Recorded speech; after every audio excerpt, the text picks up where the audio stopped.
ठीक है। उसके बाद हमने पढ़े थे फॉलिकल्स के ऊपर होते हैं थीका सेल्स होते हैं, ग्रेनुलोसा सेल्स होते हैं। उसके बाद हमने पढ़ा था कॉर्पस ल्यूटियम भी होता है, और साथ हमारे पास एक्स्ट्रा चीज होती है जो कि टेस्टिस में होता है इन द मेल्स, वो होता है सर्टोलाइज सेल्स एंड लेडिक सेल्स। ठीक है। हमने उसके बाद एक बात पढ़ी कि हमारे पास आफ्टर द मेनोपाज, ठीक है, ये करता क्या है, यही जो सर्टोलाइज और लेडिक सेल्स है ये एंड्रोजन प्रोड्यूस करते हैं, और एंड्रोजन क्या करता है, वो आगे एस्ट्रोजन में कन्वर्ट हो रहा होता है। ठीक है। और एस्ट्रोजन आगे फिर हमारे पास आगे प्रोडक्शन करवाता है, और जो फीमेल होती है उसकी रेस्ट ऑफ लाइफ के लिए यानी बाकी जिंदगी के लिए यही एस्ट्रोजन काम कर रहा होता है जो एंड्रोजन से बनता है। फिर हमने सेकंड चीज ये पढ़ी कि हमारे पास कोई भी फीमेल जो पोस्ट मेनोपॉजल है, ठीक है, उसमें एफएसएच और एलएच क्यों बढ़ता है। उसमें इस वजह से बढ़ता है, हमने कहा नॉर्मल मैकेनिज्म क्या था कि हमारे पास गोनाडोट्रोपिन रिलीजिंग हार्मोन एफएसएच और एलएच की प्रोडक्शन करवाता है, और फिर एफएसएच और एलएच क्या करते हैं, ये आगे एस्ट्रोजन बनाते हैं, और जैसे ही एस्ट्रोजन बन जाता है तो ये नेगेटिव फीडबैक देते हैं एफएसएच और एलएच को और इनहिबिट कर देते हैं इनको।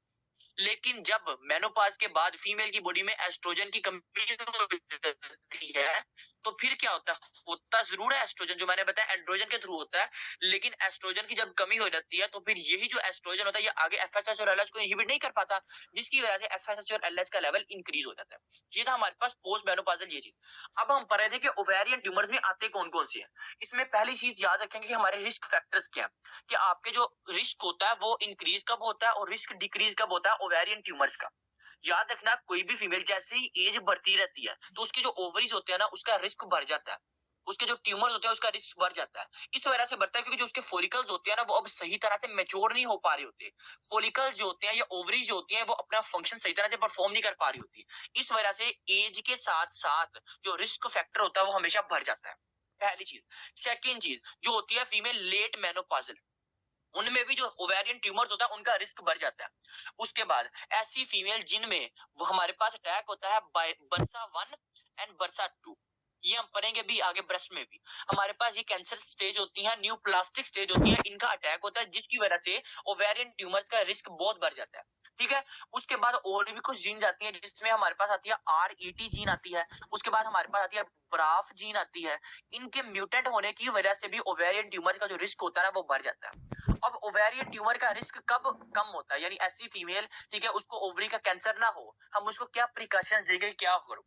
पहली चीज याद रखेंगे कि हमारे पास जैसे ही प्रेगनेंसी होती है, ठीक है, प्रेगनेंसी के बाद हमारे पास ओवरीज जो होती हैं वो बिल्कुल अपनी नॉर्मल हालत में चली जाती हैं वापस, यानी वापस से फॉलिकल्स की ग्रोथ करवाना स्टार्ट हो जाती है। इस वजह से जो फीमेल्स प्रेग्नेंट होती है और प्रेग्नेंट के बाद डिलीवरी हुई, नॉर्मल हुई, नॉर्मल ग्रेविटा बना, नॉर्मल पैरा बना, उसमें जो रिस्क फैक्टर्स होते हैं ओवरीज के वो कम होते हैं। रिस्क फैक्टर ओवरीज के जो ट्यूमर होता है उनके कम होते हैं, क्योंकि प्रेगनेंसी होती है ये फीमेल की बॉडी को मैच्योर करके रखती है, उनकी जो ओवरीज होती है उनको हेल्दी करके रखती है। इस वजह से प्रेगनेंसी की वजह से ये हमारे पास जो होता है ना रिस्क फैक्टर कम होता है। उसके बाद जो फीमेल, मैंने तब भी बताई थी बात कि जो फीमेल ब्रेस्ट फीडिंग करवाती है उसमें भी जो रिस्क होता है ना हमारे पास ओवरी का कैंसर का वो कम होता है। ठीक है। या फिर ऐसी फीमेल जो ओसीपी यूज करती है, ओरल कंट्रासेप्टिक पिल्स, जिन्होंने प्रेग्नेंट नहीं होना होता, वो ये जब फीमेल ये यूज करती हैं जिसकी वजह से ओवरीज का जो रिस्क फैक्टर होता है वो कम हो जाता है। ये था हमारे पास ये चीज रिस्क फैक्टर्स। अब हम चलते हैं मेन चीज की तरफ कि हमारे पास ओवरीज के कैंसर कौन कौन से होते हैं। इसमें हमारे पास होते हैं तीन किस्म के, एक होते हैं हमारे पास एपिथेलियल, ठीक है, एक होते हैं हमारे पास जर्म सेल्स, एक होते हैं हमारे पास स्ट्रोमल। अब आप लोगों ने इन तीन चीजों को जरा अच्छे से समझना है, हम एक एक को जरा डिटेल से पढ़ेंगे। हमारे पास आते हैं एपिथेलियल के, ठीक है। अब एपिथेलियल के अंदर हमारे पास कौन कौन से आते हैं, इसमें याद रखना इसमें आते हैं दो किस्म के, एक आते हैं सीरस, एक आते हैं म्यूसिनस। यानी एपिथेलियल कैंसर में ओवरी का जो एपिथेलियम होता है उसके कैंसर में कौन कौन से आते हैं, एक होते हैं सीरस, एक होते हैं म्यूसिनस। अब हम सीरस और म्यूसिनस को दोनों से जरा डिटेल से पढ़ते हैं। ये हमारे पास है सीरस कैंसर, ये हमारे पास है म्यूसिनस कैंसर। अब सीरस कैंसर की भी दो टाइप्स होती है, म्यूसिनस की भी दो टाइप्स होती हैं, एक होता है बेनाइन, एक होता है मेलिग्नेंट। ऐसे ही म्यूसिनस की दो होती हैं, एक होता है बेनाइन, एक होता है मेलिग्नेंट। जो सीरस का बेनाइन होता है उसको हम कहते हैं सीरस सिस्ट एडिनोमा, और जो सीरस का मेलिग्नेंट होता है उसे कहते हैं सीरस कार्सिनोमा। ठीक है। और जो म्यूसिनस का बेनाइन होता है उसको हम कहते हैं म्यूसिनस सिस्ट एडिनोमा, और जो म्यूसिनस का मेलिग्नेंट होता है उसे हम कहते हैं म्यूसिनस कार्सिनोमा। ये आप लोगों ने पहले तो इनके नाम याद रखे कि हमने कहा दो किस्म के एपिथेलियल के कैंसर दो किस्म के होते हैं, एक होता है सीरस, एक होता है म्यूसिनस। सीरस दो किस्म के, एक होता है सीरस सिस्ट एडिनोमा, एक सीरस कार्सिनोमा।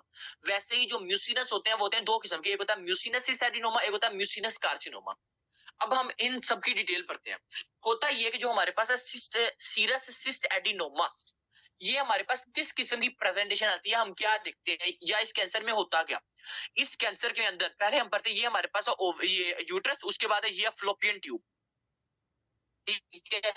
इस फ्लोपियन ट्यूब में जो एपिथीलियम होती है ना, उस एपिथीलियम का नाम होता है स्ट्रेटिफाइड क्यूबाइडल एपिथीलियम। और इस साइड पे यानी एक पार्ट में होती है स्ट्रेटिफाइड क्यूबाइडल एपिथीलियम और एक पार्ट में होती है हमारे पास नॉन स्ट्रेटिफाइड कोलुमनार एपिथीलियम। यानी कोई भी कहे कि आपके फ्लोपियन ट्यूब में जो एपिथीलियम होती है वो कौन सी होती है, उस वो एपिथीलियम होती है स्ट्रेटिफाइड क्यूबाइडल एपिथीलियम या होती है नॉन स्ट्रेटिफाइड कोलुमनार एपिथीलियम। ये दो एपिथीलियम यहाँ फ्लोपियन ट्यूब्स के अंदर होती है। जो हमारे पास होता है ना सीरस सिस्ट एडिनोमा, इसके अंदर ये जो ओवरीज होती है ना, ये वाली ओवरीज होती हैं, इन ओवरीज के अंदर भी ये वाली जो एपिथीलियम होती है ना, ये इधर आ जाती है। यानी फॉर एग्जांपल हमारी ओवरी के अंदर एपिथीलियम होती है इधर स्क्वेमस एपिथीलियम, ठीक है। लेकिन स्क्वेमस एपिथीलियम अपने आप को चेंज कर देती है नॉन स्ट्रेटिफाइड कोलुमनार एपिथीलियम के अंदर।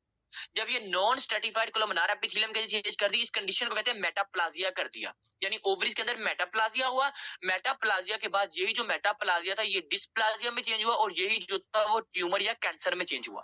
इसको हम कहते हैं सीरस सिस्ट एडिनोमा। कोई भी कहे कि यार हम कैसे रिप्रेजेंटेशन करेंगे कि सीरस सिस्ट एडिनोमा क्या होता है, उसे कहना जो हमारे फ्लोपियन ट्यूब में जो एपिथेलियम होती है उस तरह की एपिथेलियम जो होती है वो ओवरीज के अंदर आ जाती है। जब उस तरह की एपिथेलियम ओवरीज के अंदर आ जाती हैं तो हमारी जो फोलिकल्स होते हैं वो ग्रो सही तरह से हो नहीं पा रहे होते। जब हमारे पास फोलिकल सही तरह से ग्रो नहीं करते तो हम ये कैंसर में चेंज हो जाती है। मेटाप्लाजिया हुआ, मेटाप्लाजिया के बाद डिस्प्लाजिया हुआ, डिस्प्लाजिया के बाद यही जो डिस्प्लाजिया था ये कैंसर में चला गया। इसे कहते हैं सीरस सिस्ट एडिनोमा। ये था हमारे पास इसका। उसके बाद हमारे पास आता है सीरस कार्सिनोमा। क्या होता है इसमें आप लोगों ने याद रखनी है एक बात बहुत इंपॉर्टेंट, कि सीरस कार्सिनोमा में हमेशा जो होता है ना वो एपिथेलियम हमारे पास फैली जाती है, उसे हम कहते हैं सोमोमा एपिथेलियम या हम कहते हैं सोमोमा बॉडीज। अब जरा हम इसको देखते हैं कि हमारे पास सोमोमा बॉडीज क्या होती है।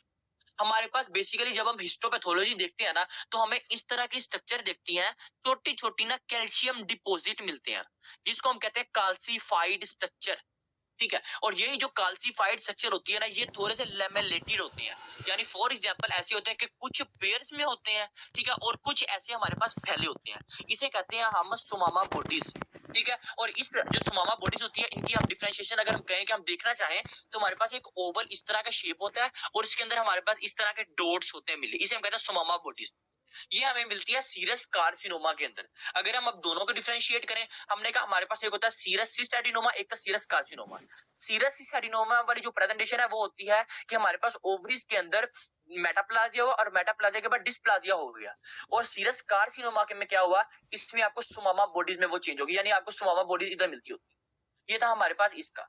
अब हम चलते हैं कि हमारे पास म्यूसिनस क्या क्या सीन होगा। मैं अभी बताता हूँ प्रेजेंटेशन के साथ वो क्या आएगी, लेकिन वेट करें। हमारे पास म्यूसिनस में आती है दो, एक आती है म्यूसिनस सिस्ट एडिनोमा, एक आती है म्यूसिनस कार्सिनोमा। अब अगर हम बात करें हमारे पास है म्यूसिनस सिस्ट एडिनोमा, इसमें हमारे पास क्या होता है, इसमें हमारे पास जो ओवरीज होती है ना उसमें ये ओवरी है, ठीक है। इसके अंदर क्या होता है, देखो ओवरीज थी, नॉर्मल ओवरी बिल्कुल थी। इस ओवरी में क्या हुआ, एक्सेस एंड्रोजन की वजह से या एक्सेस एस्ट्रोजन की वजह से हमारे पास यहाँ पे थोड़ा सा कट लग गया या किसी भी ट्रॉमा की वजह से कट लग गया, या इधर इधर अगर ट्रॉमा की वजह से कट लगा तो इधर क्या हुआ, इधर हमारे पास कुछ इजिनोफिल्स आए, ठीक है, और कुछ न्यूट्रोफिल्स आए, कुछ मैक्रोफेज आए। उन्होंने आगे यहाँ फाइब्रोसिस बना दी। जब यहाँ फाइब्रोसिस इकट्ठी होने लग गई तो यही जो थी वो बेनाइन कैंसर में चेंज होगी, जिसको हम कहते हैं म्यूसिनस सिस्ट एडिनोमा। दोबारा सुनना बात, मैंने कहा जो हमारे पास म्यूसिनस सिस्ट एडिनोमा है इसमें क्या होता है, ये एक हमारे पास बेनाइन कैंसर है जिसमें हमारे पास जो फाइब्रोसिस होती है ना वो डिपोजिट हो जाती है। और फाइब्रोसिस डिपोजिट की रीजंस क्या है, इसकी रीजन ये हो सकती है कि ऐसी फीमेल जो है ना वो बाहर से एस्ट्रोजन यूज करती हो, हमने कहा था डायथिल्स्टिलबेस्टोल यूज करती हो, ठीक है। ये ऐसी फीमेल्स जिसको कोई भी ट्रॉमा हुआ हो, वहां जब भी ट्रॉमा होता है तो हमारे पास न्यूट्रोफिल्स आते हैं और मैक्रोफेज आते हैं। जब ये आएंगे तो वहां फाइब्रोसिस इकट्ठी होने लग जाएगी, तो उसकी वजह से फिर हम उसे कहते हैं म्यूसिनस सिस्ट एडिनोमा। अब हम पढ़ते हैं कि हमारे पास म्यूसिनस कार्सिनोमा क्या होता है। म्यूसिनस कार्सिनोमा में एक बात याद रखनी है कि हमारी जो ओवरीज हैं उसमें आपको जेली टाइप अपीयरेंस नजर आएंगे। यानी म्यूसिनस कार्सिनोमा में आपको जेली टाइप अपीयरेंस नजर आएगी, म्यूसिनस सिस्ट एडिनोमा में आपको फाइब्रोसिस नजर आएगी, जो होता है हमारे पास सीरस कार्सिनोमा में आपको सोमोमा बॉडीज नजर आएगी, और सीरस सिस्ट एडिनोमा के अंदर जो है वो आपको लेमेलेटेड बॉडीज नजर आएगी। हमारे पास ये जो होगा मेटाप्लाजिया होगा, मेटाप्लाजिया के बाद डिस्प्लाजिया होगा, और ये डिस्प्लाजिया जो था वो कैंसर में चेंज हो जाएगा, यानी इसको कहा फ्लोपियन ट्यूब लाइक एपिथेलियम आपको यहाँ नजर आएगी। ठीक है, ये था हमारे पास दोनों एपिथेलियल कैंसर्स की। अब जो फीमेल है वो हिस्ट्री क्या लेगी, कि हिस्ट्री वो सबकी सेम देगी। मैंने यहाँ डिफरेंशिएशन पॉइंट बताया कि वो कैसे करते हैं, लेकिन हिस्ट्री अब सबकी सेम कैसे होगी? वो ये सीन होगा कि वो कहेगी कि हमारे पास जब भी पहली बात कि उसके जो होंगे मेंसेस वो एबनॉर्मल होंगे, यानी एबनॉर्मल मेंस्ट्रुअल साइकिल उसका होगा। फॉर एग्जांपल अगर एक फीमेल का 27 का था, ठीक है, और वही जो था वो अब चला गया है 32 पे, या चला गया है कम होके 25 पे या 23 पे, यानी एबनॉर्मल मेंस्ट्रुअल साइकिल के साथ पहले वो आएगी, एमनियोरिया के साथ नहीं आएगी, एबनॉर्मल मेंस्ट्रुअल साइकिल के साथ आएगी, क्योंकि हमारे पास ये जो है ये ओवरीज अपना काम कर रही है, लेकिन वो एक्सेस भी कर सकती है। ये था हमारे पास इसका पहली चीज, वो आएगी क्या, एबनॉर्मल मेंस्ट्रुअल साइकिल के साथ। सेकंड चीज, वो अगर तो ये बेनाइन है, अगर तो ये बेनाइन है तो फिर उसको डिसयूरिया कभी नहीं होगा, यूरिन के साथ कभी भी पेन नहीं होगी। लेकिन अगर तो वो मैलिग्नेंट है तो वो जो फीमेल होगी वो आपको डिसयूरिया वाली भी हिस्ट्री देगी। सेकंड चीज। थर्ड चीज, वो आपको देगी डिसपेरिनिया। ये हमने कहा था कि जब भी इंटरकोर्स करो तब आपको पेन होती है, ये भी आपको तब देगी जब मैलिग्नेंट होगा। यानी बेनाइन के अंदर वो आपको हिस्ट्री देगी कि उसके जो मेंसेस थे वो एबनॉर्मल है, ठीक है, एबनॉर्मल डेज भी आ रहे हैं, लेकिन अगर वो मैलिग्नेंट होगा तो वो डिसयूरिया की भी देगी और डिस्पेरिनोरिया की भी देगी, ये आपको हिस्ट्री देगी। उसके बाद फोर्थ चीज, फिर आप डिफरेंशिएट करोगे कि है क्या है। अगर तो वो सिस्ट एडिनोकार्सिनोमा है, अगर तो वो ये हमारे पास सिस्ट कार्सिनोमा है, तो फिर आप उसके अंदर सोमोमा बॉडीज देखोगे, ठीक है। अगर तो आपका वो म्यूसिनस कार्सिनोमा, फिर आपको जेली टाइप अपीयरेंस देखोगे। अगर तो म्यूसिनस सिस्ट एडिनोमा है, फिर आप फाइब्रोसिस टाइप अपीयरेंस देखोगे। ये आप ऐसे डिफरेंशिएट करोगे, लेकिन हिस्ट्री वो सबकी सेम बताएगी, वो आपको खुद हिस्टोपैथोलॉजी में बताएगा कि आप इस तरह डिफरेंशिएट करो। यानी अगर आपको हिस्टो में वो बता देता है कि कोई भी आता है उसमें आपको जो है ना वो सोमा बॉडीज नजर आ रही है, फिर आप उसे कहते हो वो हमारे पास है सीरस कार्सिनोमा। इस तरह आप उसको डिफरेंशिएट करोगे सबके साथ। अच्छा, ये थे हमारे पास एपिथेलियल के कैंसर। अब हम चलते हैं हमारे पास सेकंड आते हैं जर्म सेल्स के, यानी हमने कहा था एपिथेलियम पढ़ेंगे, जर्म सेल्स पढ़ेंगे और सेक्स कोड पढ़ेंगे। अब हम चलते हैं कि हमारे पास है जर्म सेल्स के। अब जर्म सेल्स के ट्यूमर्स में पढ़ने से पहले आपको ये बता दूं कि हमारे पास होते कौन कौन से। इसमें आपके आते हैं टेराटोमा, इन सबको डिटेल से पढ़ेंगे। इसमें एक आता है हमारे पास, फर्स्ट आया है teratoma, immature and mature teratoma, यानी मैंने दोनों को मिला दिया। टेराटोमा दो होते हैं, एक होता है इमेच्योर, एक होता है मैच्योर, ये एक चीज। सेकंड चीज, इसमें आएगा आपका डिसजर्मिनोमा। थर्ड चीज, इसमें आएगा योक सैक ट्यूमर। ये तीन ट्यूमर आप पढ़ोगे जर्म सेल्स में। और अगर कोई कहे कि एपिथेलियम में आपने कहना है आपके पास सीरस आएगा और म्यूसिनस आएगा। मैंने एक छोड़ा है जिसका नाम था ब्रैनर ट्यूमर, ठीक है, या आप कहते हो ब्रैनर ग्लैंड्स, वो अभी हम पढ़ेंगे बाद में, क्योंकि मैं एपिथेलियम पहले जो कैंसर्स थे इनको पहले डिटेल से कर लें। जर्म सेल्स के हमने कहा एक होता है टेराटोमा, एक होता है इमेच्योर और मैच्योर, सेकंड आता है डिसजर्मिनोमा और थर्ड आता है योक सैक। अब हम पढ़ेंगे, सबसे पहले हमारे पास होता है, हम पहले पढ़ते हैं डिसजर्मिनोमा का। अच्छा, अब डिसजर्मिनोमा वाली पहली तो बात करते हैं कि हिस्ट्री क्या होगी। सबसे पहले उसका जो एब्डोमिनल पेन के साथ आएगी वो फीमेल, पहली चीज। सेकंड चीज, फिर हम पढ़ते हैं कि होता है इसमें, लेकिन पहले हिस्ट्री पढ़ लें क्लिनिकल के साथ। एब्डोमिनल पेन के साथ आएगी। सेकंड चीज, इसका जो एब्डोमिनल मैस होगा ना वो पाल्पेबल होगा, उसे हम कहते हैं पाल्पेबल एब्डोमिनल मैस, वो पाल्प करेगा।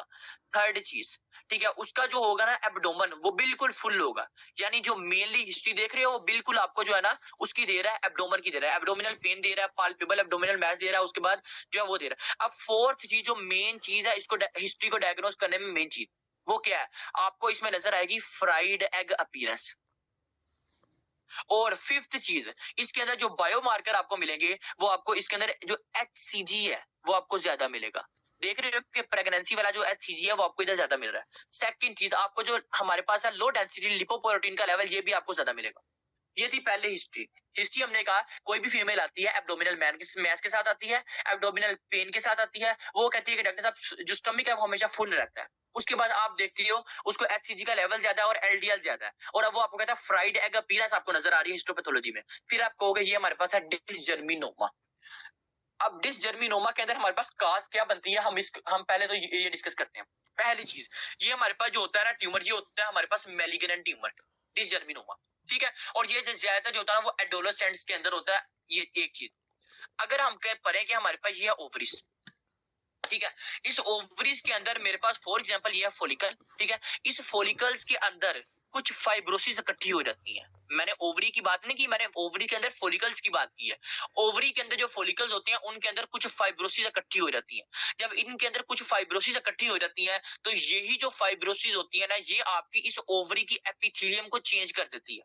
दोबारा सुनना बात, मैंने कहा हमारे पास ये फॉलिकल्स थी या फाइब्रोसिस इकट्ठी हुई, ये फाइब्रोसिस इतनी देर तक रही कि ये अपने आप को कैंसर स्टेज में न्यूप्लाजिया करवा दिया। ये जो न्यूप्लाजिया था ये मेटास्टाइज किया और पूरी की पूरी ओवरी में फैलना स्टार्ट हो गया। इसे हम कहते हैं डिसजर्मिनोमा। ये आपके पास बिल्कुल सेम होता है सेमिनोमा की तरह। सेमिनोमा आपके पास होता है टेस्टिस का कैंसर, ठीक है, उसका कैंसर होता है। डिसजर्मिनोमा होता है ओवरीज का कैंसर, लेकिन फैलता ऐसे है कि पहली फाइब्रोसिस होती है, ठीक है। फाइब्रोसिस कैसी होती है? फाइब्रोसिस में आपको फ्राइड एग टाइप अपीयरेंस नजर आ रही होती है, फाइब्रोसिस होती है। यही जो फाइब्रोसिस थी ये फैली है और पूरी ओवरी में फैलने लग गई है। जब ये ओवरी में फैलने लगी है तो ये ओवरी में अपनी न्यू प्लास्टिक ग्रोथ करवाने लग गई है। जब ये न्यू प्लास्टिक अपनी ग्रोथ करवाने लगी है, जिसकी वजह से जो फाइब्रोसिस थी ये अपनी कैंसर स्टेज में ज्यादा जल्दी डेवलप होने लग गई और इसने एक fried egg type appearance shape ले आई, ठीक है। इसे हम कहते हैं डिसजर्मिनोमा। और डिसजर्मिनोमा की हिस्ट्री क्या थी? एब्डोमिनल मैस के साथ आएगा, एब्डोमिनल पेन के साथ आएगा। जो बायोमार्कर होगा एचसीजी वो आपको ज्यादा मिलेगा, ठीक है। अब एच उसने जाके आपके लिवर पे अटैक किया और आपका एलडीएल आपका ज्यादा कर दिया, एलडीएल रिसेप्टर को कम करके एलडीएल को ज्यादा कर। अब हमारे पास डिसजर्मिनोमा के केस में आपको एचसीजी का लेवल क्यों ज्यादा मिलेगा, आपको ये पता होना चाहिए। होता ये है कि हमारे पास जब ये कैंसर आपका फैल रहा है, ठीक है, तो ये आपका करता क्या, ये आपका फैलता आपके जितने भी है, आपका जो जिधर आपका एचसीजी बन रहा होता है, आपका जो प्लेसेंटा होता है, ठीक है, यानी ये ओवरीज थी, ठीक है, यहाँ से ये जो था फैला, ये वाला जो फैला, और यही जो मैलिग्नेंसी थी ये फैल के आपके यूट्रस में और वहां जाके प्लेसेंटा पे अगर अटैक किया, प्लेसेंटा पे अटैक किया, सिंसियो ट्रोफोब्लास्ट लेयर को अटैक किया, जिसकी वजह से आपका जो एचसीजी था वो बढ़ा। ये बात मेरी सुनना हुआ, ये मेरे पास ये है ओवरीज, ठीक है। इस ओवरीज में मैंने कहा यहाँ हमारे पास ये एक कैंसर पड़ा हुआ है जिसको हमने कहा fried egg appearance type cancer, ठीक है। और ये कैंसर अपने आप की ऐसे ग्रोथ करवा रहा है जैसे कि ये कॉर्पस ल्यूटियम है, जैसे कि ये बिल्कुल मैच्योर हो गया है। यानी ये कैंसर अपने आप में ऐसी सलाहियत रखता है कि ये शो ये करवाता है कि ये फीटस है, ठीक है। और जैसे ही ये शो ये करवाता है फीटस है, तो यहाँ से हमारे पास जब ये इधर आता है और इधर से जब हमारे पास प्रोजेस्टेरोन रिलीज हो रहा होता है और जाता है यूट्रस के पास, ठीक है, और वापसी में फिर एक बायोमार्कर रिलीज होता है, हमने पढ़ा था उसका नाम होता है एचसीजी। और यही जो एचसीजी होता है ये फिर रिलीज होने लग जाता है क्योंकि बॉडी को ये लगता है, बॉडी को ये लगता है कि हमारे जो फीटस है उसकी ग्रोथ हो गई है और फर्टिलाइजेशन भी हो गया, इम्प्लांटेशन भी हो गई है। बेसिकली अगर हम एक लाइन में करना चाहें तो ये जो कैंसर होता है ये ऐसी सलाहियत रखता है कि ये शो ये करवाता है कि मैं एक फीटस हूँ, यानी मेरी इम्प्लांटेशन हो गई है। फिर जैसे इम्प्लांटेशन हो गया तो ये एचसीजी को इंक्रीज करवा देता है। हमने कुछ ऐसी बातें भी पढ़ी थी कि जिसमें एचसीजी इंक्रीज होता है। मुझे को बता सकता है दो कंडीशंस को, चलो एक ही बता दे कि जिसमें हमने पढ़ा था कि एचसीजी जो होता है वो ज्यादा बनता है। वैसे तो हमने काफी पढ़ी थी कि बॉडी में एचसीजी का लेवल ज्यादा होता है, अगर प्रेगनेंसी नहीं होती लेकिन फिर भी ज्यादा होता है। बहुत ठंड होगी, बहुत ज्यादा। पानी तो भर के दे देना। हाँ यार अगर आपको याद है तो यार पानी भर के दे देते मैं तो दे वॉशरूम में। चलो एक बता देता, एक होता है हमारे पास हाइडेटिफार्म मोल, सेकंड हमारे पास होता है एक्टोपिक प्रेगनेंसी। ये आप लोग ना इस तरह याद रख लिया करो कि ये इंपॉर्टेंट चीज है। अच्छा मैंने रिपीट कर देता हूँ सारी चीज को। हमने पहले पढ़ा एपिथेलियल के कैंसर। एपिथेलियल के कैंसर में हमने कहा एक होता है सीरस, एक होता है म्यूसिनस। सीरस में हमने पढ़ा दो होते हैं, एक होता है सीरस सिस्टेटिनोमा, एक होता है सीरस कार्सिनोमा। म्यूसिनस के पढ़ा म्यूसिनस सिस्टेटिनोमा और म्यूसिनस कार्सिनोमा, ठीक है। उसके बाद आगे हमने पढ़ा उसकी डिटेल। अब हम पढ़ रहे थे कि जर्म सेल्स ट्यूमर में पहला हमने पढ़ा डिसजर्मिनोमा। डिसजर्मिनोमा में हमने कहा कि हमारे पास डिस से याद रखो कि हमारे पास डिस्प्लाजिया हुआ पहले, और फिर यही जो डिस्प्लाजिया था इसने आपके जर्म सेल्स को इन्वॉल्व किया। और जर्म सेल्स क्या थे? आपके फोलिकल्स, ठीक है, जो कि बिल्कुल इमेच्योर थे, उनको उसने इन्वॉल्व कर दिया। अब उसमें सिर्फ ये चीज याद रखो कि आपका जो जर्म सेल्स थे वो इन्वॉल्व हो गए और ये कैंसर करवा दिया। इतनी डिटेल याद करने की जरूरत नहीं है। और क्या याद रखो कि ये जो फीमेल थी वो एब्डोमिनल पेन के साथ आई, एब्डोमिनल मैस के साथ आई, फ्राइड एग अपीयरेंस के साथ आई। उसका जो एचसीडी था वो ज्यादा था। एचसीडी ज्यादा इस वजह से था क्योंकि जो कैंसर था वो शो ये करवाता है जैसे कि ये फीटस है, ठीक है। सेकंड चीज एलडीएल भी आपको ज्यादा ज्यादा मिली। ये था हमारे पास डिसजर्मिनोमा का। अब उसके बाद हमारे पास ये पढ़ा हमने, अब हम पढ़ते हैं योर्क सैक को कि योर्क सैक ट्यूमर कौन सा होता है। अच्छा, ये भी हमारे पास एक जर्म सेल्स का ट्यूमर है, जो हमारे पास योक सैक ट्यूमर है, ये भी हमारे पास एक जर्म सेल्स का ट्यूमर है। अब इसकी इसकी हमारे पास रीजंस क्या होती है, इसकी हमारे पास हिस्ट्री क्या होती है। सबसे पहले आपको जो ओवरीज होती है उसमें आपको येलो मैस मिलेगा, ठीक है, पहले चीज आपको येलो मैस मिलेगा। सेकंड चीज, यहाँ आपको जो है ना वो एब्डोमिनल पेन मिलेगी, यानी एब्डोमिनल पेन के साथ आएगी, ठीक है। थर्ड चीज, हो सकता है, जरूरी नहीं लेकिन हो सकता है कि वो फीमेल जो है वो वेजाइनल ब्लीडिंग के साथ आई, अब नॉर्मल वेजाइनल ब्लीडिंग के साथ है, यानी इतना ज्यादा कैंसरस जो कैंसर है वो मेटास्टाइज कर दे जिसकी वजह से जो फीमेल है वो वेजाइनल ब्लीडिंग के साथ आई, ये चीज। उसके बाद फोर्थ चीज, हो सकता है जो फीमेल है उसके जो बटक्स हैं वो स्वालो कर जाए। ये चार चीजें याद रखो, कोई भी फीमेल येलो मैस के साथ आई, एब्डोमिनल पेन के साथ आए, और हो सकता है वो वेजाइनल ब्लीडिंग के साथ आए, हो सकता है उसके ना बटक्स हैं वो स्वेल कर जाए। ये चीज, ये हमारे पास थी हिस्ट्री किसकी, इसकी। अब इसमें हमारे पास जो होता है ना वो, क्योंकि ये हमारे पास योक सैक, और योक सैक का सबको पता है कि ये मेन चीज होती है जिसने आगे फीटस की ग्रोथ करवानी होती है, ठीक है। यानी ये हमारे पास असल चीज होती है जिसने फीटस को आगे स्टिमुलेट करवाना है और उसकी आगे एंडोडर्म वगैरह एक्टोडर्म वगैरह बनानी। अब हम ये बात कर रहे थे कि हमारे पास योक सैक की हिस्ट्री में क्या आएगा। योक सैक ट्यूमर्स में जो फीमेल होगी वो येलो मैस के साथ आएगी, एब्डोमिनल मैस के साथ आएगी, वेजाइनल ब्लीडिंग के साथ आ सकती है, और साथ बटक की स्वेलिंग के साथ आ सकती है। इसमें आपको कुछ बायोमार्कर्स मिलते हैं, याद रखना। पहला बहुत इंपॉर्टेंट, आपको एक प्रोटीन मिलती है अल्फा फिटोप्रोटीन, ये एक बायोमार्कर आपको योक सैक के अंदर ज्यादा मिलता है, पहला। सेकंड चीज, आपको मिलता है एक पैन कैराटीन, आपको एक बायोमार्कर मिलता है पैन कैराटीन, योक सैक के अंदर आपको ज्यादा मिलता है। थर्ड चीज, आपको एक और मिलता है जिसका नाम होता है ग्लाइपेसिन 1 या ग्लाइपेसिन 3। ये तीन बायोमार्कर, वैसे एक भी याद रखो तो कोई मसला नहीं है, लेकिन ये तीन बायोमार्कर आपको ज्यादा मिलते हैं। उसके बाद आपको इस फीमेल्स के अंदर जो एचसीजी है इसका लेवल आपको कम ही मिलेगा, एचसीजी का लेवल आपको ज्यादा नहीं मिलता, क्योंकि ये जो ट्यूमर्स होता है ये इतना ज्यादा डिफरेंशिएट अपने आप को नहीं करता कि ये एचसीजी को प्रोड्यूस करवाए। योक सैक ट्यूमर में हमने कहा कि हमारे पास ये भी एक ओवेरियन ट्यूमर है, जो कि हमारे जर्म सेल्स का ट्यूमर है। उसकी हिस्ट्री ये है, उसके बायोमार्कर्स ये है कि उसके अंदर अल्फा फिटोप्रोटीन का लेवल आपको ज्यादा मिलेगा, ठीक है। और एक बहुत ज्यादा इंपॉर्टेंट बात, कहीं भी कोई आपको कहे कि यार योक सैक ट्यूमर, ये इसमें आपको क्या ऐसी चीज मिलेगी जो बाकियों में नहीं मिलेगी, या कहीं भी वो आपको एक वर्ड का यूज करे जिसका नाम था स्किलर डुअल बॉडीज। जब भी कोई कहे कि स्किलर डुअल बॉडीज का जब भी कोई जिक्र करे, आपका एक ही नाम याद आना चाहिए, वो है योक सैक का ट्यूमर। अब इस स्किलर डुअल बॉडीज का मतलब क्या, इसके अंदर ये है, फॉर एग्जांपल मैं कहता हूं ये एक ट्यूमर है, ठीक है। इस ट्यूमर के अंदर ये मेरे पास है सेल्स, ठीक है, ये मेरे पास है सेल्स।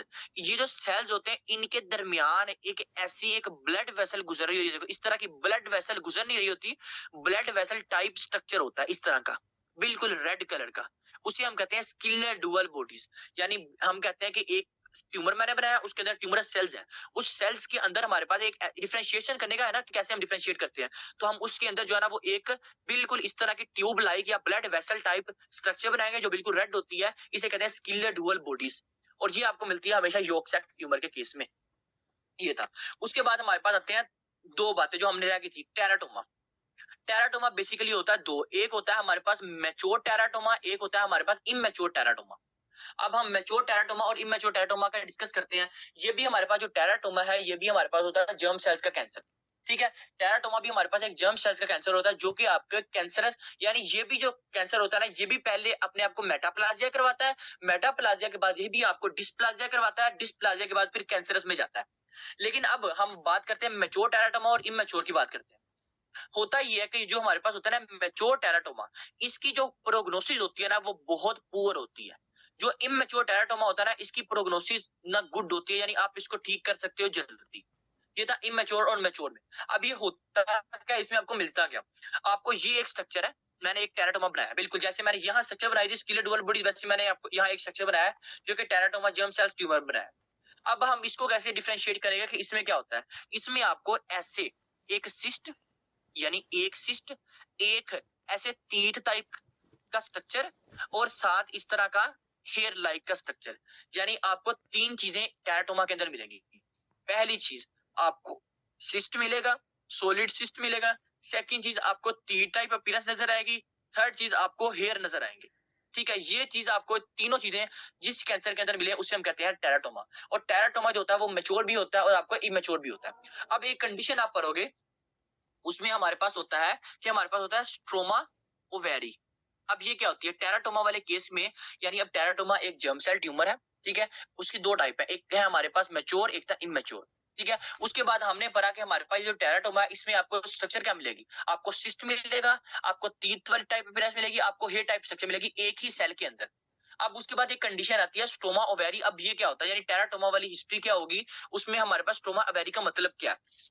अब होता ही है कि हमारे पास ये एक ओवरी का कैंसर है फॉर एग्जांपल, और इस ओवरी को इस वक्त टेराटोमा हुआ है, यानी ये कैंसर है, ठीक है। अब हम पढ़ते हैं कि यही जो हमारे पास टेराटोमा था ये अपने आप को कैसे डिफरेंशिएट करेंगे। फॉर एग्जांपल मैं कहता हूं ये हमारे पास है ओवरी, इस ओवरी के अंदर आपको ये मिला है जिसके अंदर आपको एक सिस्ट मिली है, टी टाइप अपीयरेंस मिली है और साथ आपको हेयर टाइप अपीयरेंस मिलेगी। आपने डिफरेंशिएट कर लिया ये एक टेराटोमा है। अब कोई भी कहता है कि यार टेराटोमा वाले केस में, यानी कोई भी टेराटोमा वाला पेशेंट आता है उसमें T3 और T4 की ग्रोथ क्यों ज्यादा मिलती है, यानी हाइपर थायराइडिज्म क्यों मिलता है। होता ये है कि आपके पास ये जो मैच्योर टेराटोमा होता है, जो मैलिग्नेंट होता है, जो ज्यादा नुकसानदेह होता है, जिसकी पुअर प्रोग्नोसिस होती है, ये हमारे पास जो है ना वो T3 और T4 की ग्रोथ करवाने लग जाता है। ये खुद ब खुद ही, हम ये नहीं कह सकते कि ये जो कैंसर है ये आपके थायराइड ग्लैंड की तरफ गया, उसने जाके वहां से करवानी शुरू कर दी ग्रोथ, नहीं। ये होता ये है कि हमारे पास ये जो होता है टेराटोमा, ये आपके पास खुद ही T3 T4 की ग्रोथ करवाने लग जाता है। जब ये T3 और T4 की ग्रोथ करवाने लग जाता है फिर हमारे पास ये जो पेशेंट होता है वो आपको हाइपर थायराइडिज्म के साथ मिलता है। इस वजह से कोई भी पेशेंट आपको हिस्ट्री लेके आता है, जरूरी नहीं कि हो, लेकिन मेनली जो है वो हिस्ट्री के साथ आता है, यानी वो क्वेश्चन इसने करना है तो वो करेगा। वो कहता है कि एक पेशेंट आया है, ठीक है, उसका गोइटर है, ठीक है, या वो आपको हाइपर थायराइडिज्म वाली डिसीजेस का कोई डिस्कस कर देगा, ठीक है। साथ वो कहेगा, सेकंड चीज कहेगा कि आपको जो है ना वो आपको सिस्ट दिखी है, ठीक है, सिस्ट के साथ ही आपको कुछ सीबेशियस ग्लैंड्स मिले हैं या आपको हेयर टाइप ग्लैंड्स मिले हैं, ठीक है, और साथ आपको हिस्ट्री दे देगा किसी भी ओवेरियन कैंसर की।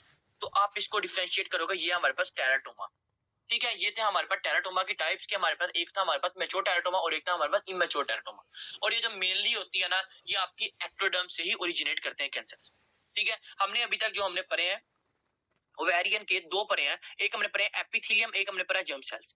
एपिथेलियम में हमने पढ़े थे सीरस और म्यूसिनस, सीरस में हमने पढ़े इसके दो होते हैं, ठीक है। उसके बाद हमने जो जर्म सेल्स पढ़े हमने इसमें पढ़ा हमारे पास होता है टेराटोमा, हमारे पास होता है उसके बाद इसमें होता है योर्क सैक ट्यूमर और एक होता है डिसजर्मिनोमा।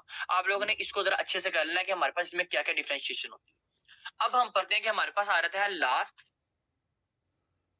ओवेरियन ट्यूमर जिसको हम कहते हैं सेक्स कोड ट्यूमर्स। अब ये हम पढ़ते हैं कि सेक्स कोड ट्यूमर्स में हमारे पास क्या क्या चीजें हैं। इससे पहले मैं आपको एक सिंड्रोम पढ़ा दूं जिसका नाम होता है मीग्स सिंड्रोम, या मुझे कहते हैं मीग्स सिंड्रोम, या जैसे मर्जी आप प्रोनाउंस इसको कर लो। अब उस ट्राइंगल के अंदर होता क्या, उस ट्राइंगल के अंदर एक फीमेल आई है, ठीक है, उसको है एसाइटिस, ठीक है, एसाइटिस के साथ आई है, पेट में पानी के साथ आई है। सेकंड चीज प्लूरल एफिजियन के साथ आई है। थर्ड चीज फाइब्रोमा के साथ आई, यानी फाइब्रोसिस थी। फिर हम इसे कहते हैं ये हमारे पास मीग्स सिंड्रोम या मीग्स ट्राइएड, ठीक है। ये आपको कहां मिलती है, पहले आप याद रखो कि मीग्स सिंड्रोम, और मीग्स सिंड्रोम में आपको एक फाइब्रोमा वाला लफ्ज दिख रहा है, इस वजह से ये इस कैंसर का नाम है फाइब्रोमा। इस तरह इसको याद रखो कि फाइब्रोमा एक सेक्स कोड ट्यूमर है जिसमें आपको मीग्स सिंड्रोम टाइप अपीयरेंस मिलती है, यानी एसाइटिस के साथ आएगी, प्लूरल एफिजियन के साथ आएगी और साथ फाइब्रोमा के साथ आएगी। ये था हमारे पास फाइब्रोमा। अब इसी तरह हमारे पास आता है सेकंड थीकोमा। अब थीकोमा में हमारे पास होता क्या है, थीकोमा में हमने कल भी एक बात पढ़ी थी कि यहाँ हमारे पास एस्ट्रोजन बहुत थीका सेल्स में, जब हमने थीका सेल्स का सिस्ट पढ़ी थी हमने कहा था कि जो इसमें हमारे पास एस्ट्रोजन रिलीज होता है। कभी भी आप कहो, कभी भी कोई आपको कहे कि यार कोई भी फीमेल है उसका थीका सेल्स का मसला है, तो आपने कहना है कि इसका जो एस्ट्रोजन है ना, अगर तो वो म्यूटेंट है यानी थीका सेल्स का कैंसर है, तो इसका जो हमारे पास एस्ट्रोजन है वो बहुत ज्यादा प्रोड्यूस हो रहा है, क्योंकि थीका सेल्स से करते हैं वो कोलेस्ट्रॉल लेते हैं और ग्रेनुलोसा सेल से करते हैं वो आगे एस्ट्रोजन बनाते हैं। अब थीका सेल्स में आपको क्या मिलेगा, आपको जो एस्ट्रोजन है, क्योंकि कैंसर है, थीका सेल ज्यादा से ज्यादा, फॉर एग्जांपल मेरे पास ये थीका सेल्स है और ये ग्रेनुलोसा सेल्स है, थीका सेल्स ज्यादा से ज्यादा कोलेस्ट्रॉल लेंगे और ज्यादा से ज्यादा एंड्रोस्टेरिडायोन ग्रेनुलोसा सेल्स को देंगे और वो आगे से फिर एस्ट्रोजन भी ज्यादा से ज्यादा बनाएंगे। इस वजह से थीका सेल्स के अंदर आपको जो एस्ट्रोजन है वो आपको एक्सेस क्वांटिटी में मिलता होता है, ठीक है। लेकिन ये जो फीमेल्स है, मैं अभी आपको हिस्ट्री बताऊंगा सबकी इकट्ठी के हमारे पास सेक्स को ट्यूमर वाली हिस्ट्री क्या होगी, ठीक है। लेकिन पहले इसको डिफरेंशिएशन पढ़ लेते हैं कि सेक्स को ट्यूमर में आपने याद रखना है, पहला हमारे पास है फाइब्रोमा, और फाइब्रोमा में आता है मीग्स सिंड्रोम, ठीक है। सेकंड आता है हमारे पास थीकोमा। थीकोमा में आपका आता है एस्ट्रोजन आपका एक्सेस। उसके बाद हमारे पास आता है फिर हमारे पास ग्रेनुलोसा सेल्स। फिर आता है हमारे पास सर्टोलाई और लेडिक सेल्स। अब ये दो रह गए हैं, एक हमारे पास है ग्रेनुलोसा सेल, एक है हमारे पास सर्टोलाई और लेडिक सेल्स। अब ये देखो आपके पास ग्रेनुलोसा सेल्स में भी आपको क्या होगा, आपको जो एस्ट्रोजन होगा वो बॉडी में ज्यादा मिलेगा। यानी थीकोमा में भी और ग्रेनुलोसा सेल्स में भी जो एस्ट्रोजन है उसकी प्रोडक्शन बहुत ज्यादा मिलेगी। लेकिन जो सेक्स कोड ट्यूमर्स है, सेक्स कोड ट्यूमर्स में हमारे पास जो सर्टोलाई और लेडिक सेल्स थे, हमने कहा था जो सर्टोलाई और लेडिक सेल्स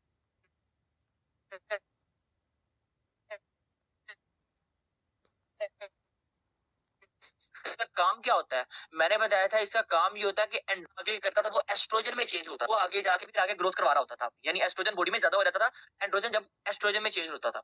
यानी फॉर एग्जांपल मैं कहता हूँ एक फीमेल आई है, ठीक है, वो आई है, मैं ग्रेनुलोसा सेल्स को अभी बताया नहीं है, इसकी डिटेल अभी आते हैं।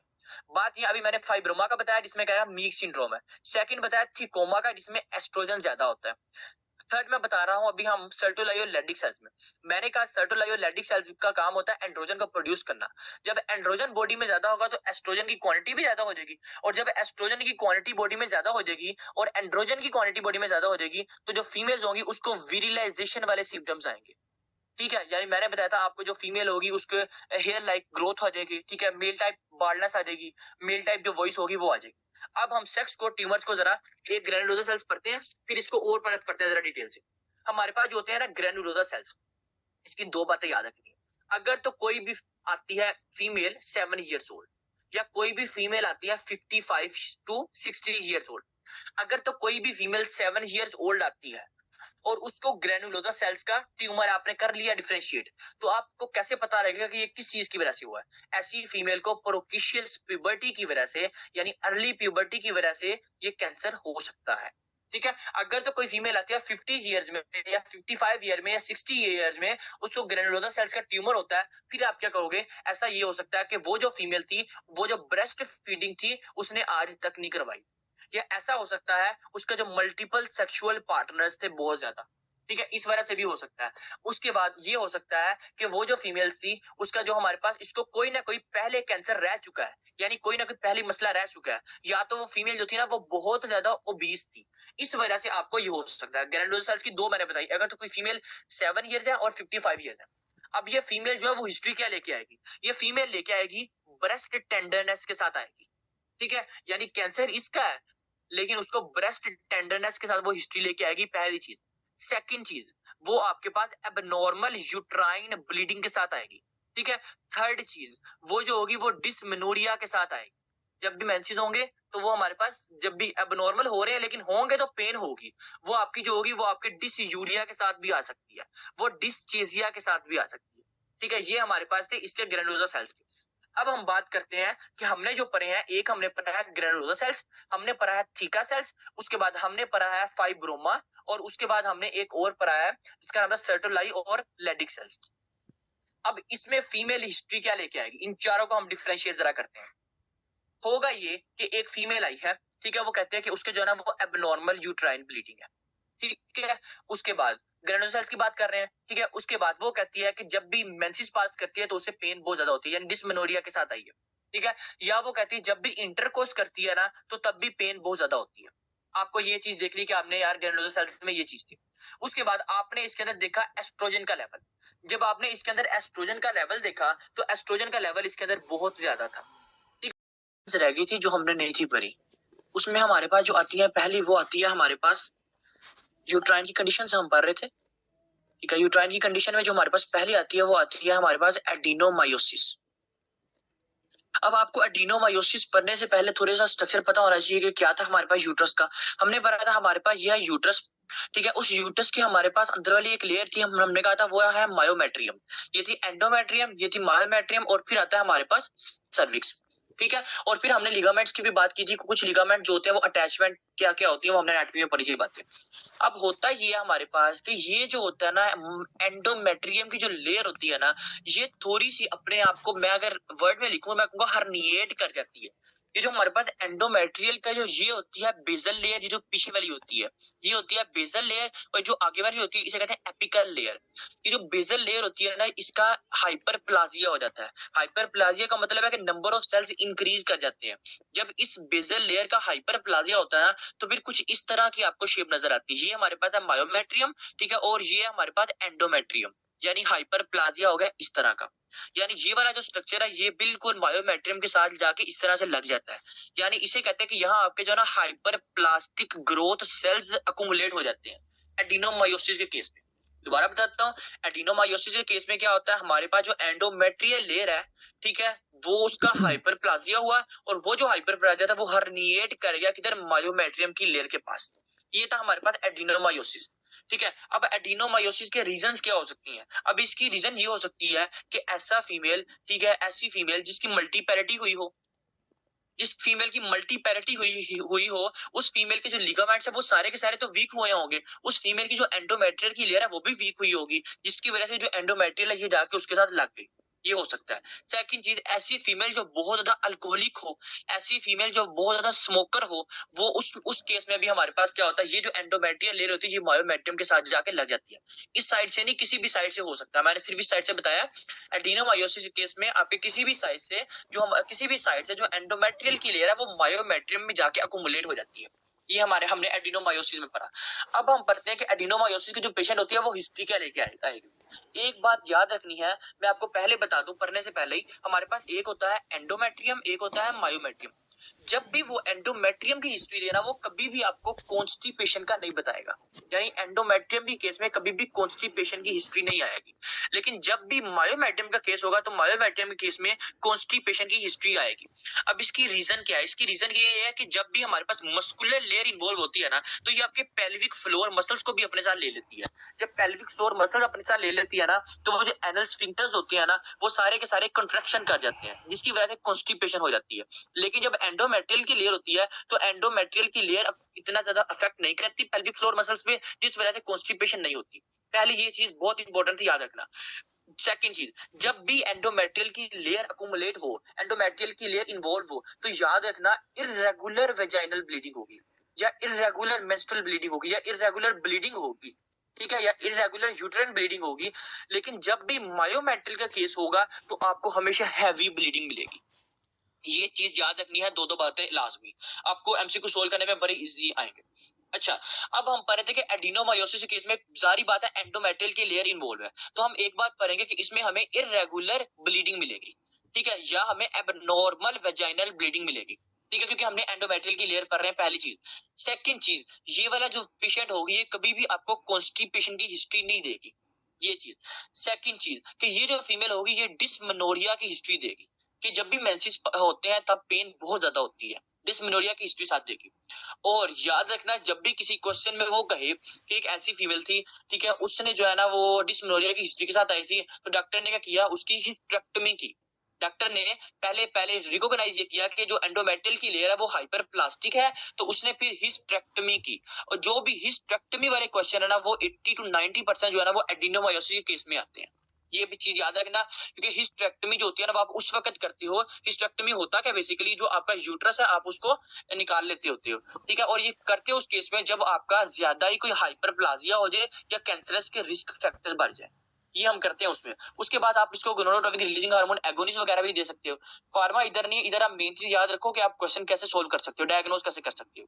हमने कहा कि हमारे पास जो एंडोमेट्रियम का जो केस होगा वो कभी भी आपको कॉन्स्टिपेशन की हिस्ट्री नहीं देगा, और वो कभी भी आपको जो है ना वो एबनॉर्मल वेजाइनल ब्लीडिंग का कहेगा, कभी भी हैवी का नहीं कहेगा। लेकिन जब भी मायोमेट्रियल का होगा वो आपको कॉन्स्टिपेशन की भी हिस्ट्री देगा और हैवी वेजाइनल ब्लीडिंग की भी हिस्ट्री देगा। ये इसमें बहुत ज्यादा इंपॉर्टेंट थी। अब उसके बाद सेकंड हम पहले पढ़ते हैं, हमारे पास आता है एंडोमेट्रियोसिस। अब ये क्या होता है, ये भी बहुत ज्यादा इंपॉर्टेंट है, इसमें भी काफी क्वेश्चन आते हैं। अब ये एंडोमेट्रियोसिस होता क्या, इसका दूसरा नाम होता है एक्टोपिक एंडोमेट्रियल टिश्यू। यानी जो भी एंडोमेट्रियल का टिश्यू है ना वो अपने आप को कहीं भी ले जाता है। फॉर एग्जांपल मैं कहता हूँ ये है हमारे पास एंडोमेट्रियल, ठीक है, और ये है मेरे पास फ्लोपियन ट्यूब, और ये है मेरे पास ओवरी। नॉर्मली तो ये है, होता ये यहाँ जो हमारे पास एंडोमेट्रियल की लेयर थी ना, ठीक है, इसका जो टिश्यू था ना ये अपने आप को ले गया इस फ्लोपियन ट्यूब के अंदर, यानी नॉर्मली जो एंडोमेट्रियल टिश्यू है वो ग्रो किधर होना चाहिए, एंडोमेट्रियम के अंदर, लेकिन जो एंडोमेट्रियल टिश्यू है वो ग्रो कर जाएगा आपकी या तो ओवरीज में, या तो आपकी इसके अंदर फ्लोपियन ट्यूब्स के अंदर, या तो ये चला जाएगा ऊपर पेल्विक फ्लोर मसल्स के पास। इसे कहते हैं एंडोमेट्रियोसिस। ये एडिनोमायोसिस के केस में इसलिए डिफरेंट है क्योंकि एडिनोमायोसिस में सिर्फ जो एंडोमेट्रियम था वो मायोमेट्रियम के पास गया है, लेकिन एंडोमेट्रियोसिस में क्या हुआ कि इसका दूसरा नाम मैंने इसलिए पहले लिखा एक्टोपिक एंडोमेट्रियल टिश्यू, यानी जो एंडोमेट्रियल का टिश्यू है वो अपनी जगह पे नहीं है, वो कहीं और जगह पे जाके लग गया। ये था हमारे पास एंडोमेट्रियोसिस।